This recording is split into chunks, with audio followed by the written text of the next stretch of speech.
First thing I did was take off obviously the battery and all the gubbins from underneath, revealing the battery tray, and still full of Spanish mud, which is why I wanted to get rid of the battery from there and all the electrics that I possibly could, as it's a crazy place to put it. This is where the rectifier, beg your pardon, the starter relay used to sit, and that used to get full of crud as well, so that needed to be moved.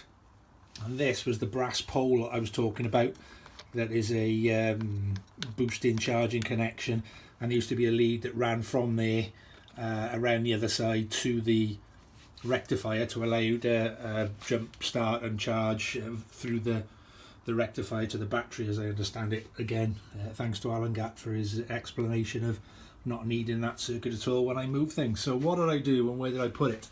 As you've seen, the battery's nicely snugged in there, and I can get the plastic cover back on and screw it down. So I'm guessing if it I don't know whether on bikes it needs to be restrained for MOT purposes. It means that I can do that by putting the cover back on, and if not, I can always apply an additional strap or some form of cable tie-in to tie it down, but it's not going anywhere with that and with the seat on it anyway, so I'm going to have major issues. I'm lucky that I've got a dog box, and I've managed to put my relay just tucked down the bottom. It's not really causing me any issues or problems next to my compressor. I've still got a little bit of room, and it keeps it out of the way of all the shit and crud, because boy was it a mess when I took it out. I'm amazed the bike started. And quite simply, I've just managed to drill through the side of the dog box and reroute the cabling.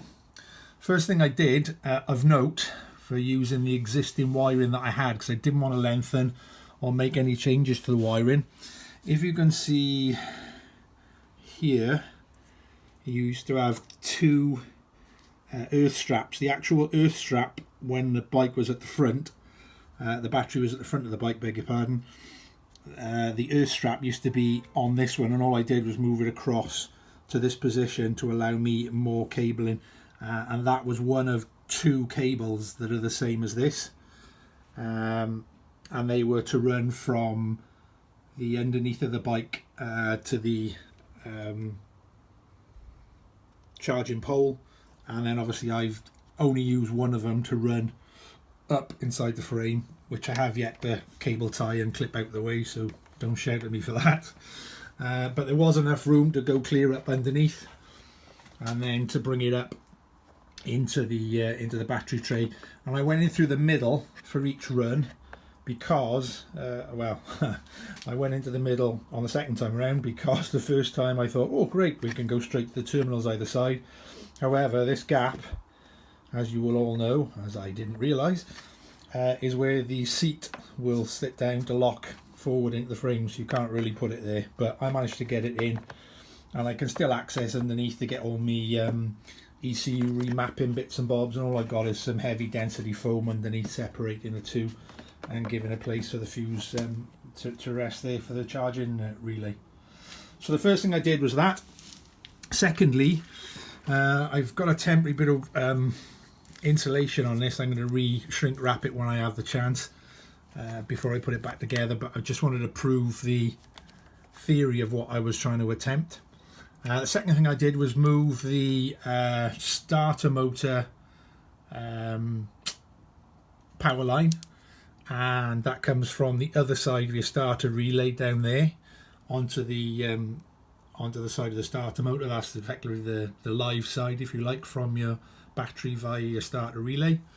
And then in this loom that lies underneath it, that was actually running down inside and coming down around this area.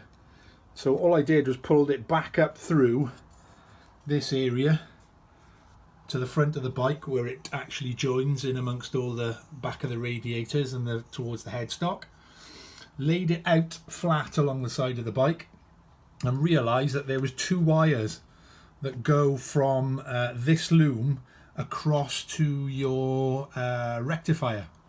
So I managed to split the cable in the sheath protector, take those two wires out, and then run them around the front and down the side to the other side of the bike.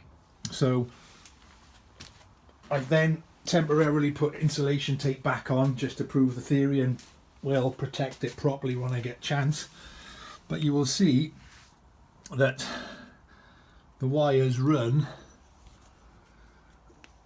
if I can point to that wire there, it loops around following all the rest of the loom down underneath and then tracks down the side of the bike. And then there, someone had been in there before me with some dodgy sort of bodget connectors for the two wires that run into the back of your rectifier. Just as a word of note, I've just taped off for the moment the line that was going to the charging pole or the jump-in pole, the brass pole that I mentioned earlier. Those are two green wires, and I just taped them up and capped them off because I don't need them now, because my battery terminals are easy to get to if I need to charge or jump the bike, so they're now redundant. But I'm not going to cut them out just yet. I'm just going to tape them up and leave them where they are. The brown plug, obviously still in need of a bit of lubrication and greasing and sorting out, because I haven't done that yet. Again, just waiting to see if the theory worked. Has been pulled back through from where it used to sit on the top of the battery housing, back through the frame this side, brought upwards, and then there's enough loom to connect virtually on the side of the bike, and I'm hoping that it'll either fit there or thereabouts when I get the tank on and won't be too obstructed, or if not, I will put it down behind the aluminium there and just work a connection at the back. But at the moment, so I could test that the theory worked, which it does, everything's hunky-dory with it in its place. So I hope that explains roughly what I've done. I am by no means I'm not even an amateur mechanic, let alone a proper one, as you can probably tell. But my bike has never had any faults, and it was easy to do. And if you're, got half a brain and plenty of time and a few beers and warm clothing, if you live in Wales as I do, I'm sure you can attempt to do it yourself, and it'll be a piece of cake. So if there's any comments or you want any close-up photograph stills, please comment on the link, and we'll get it done for you. Cheers.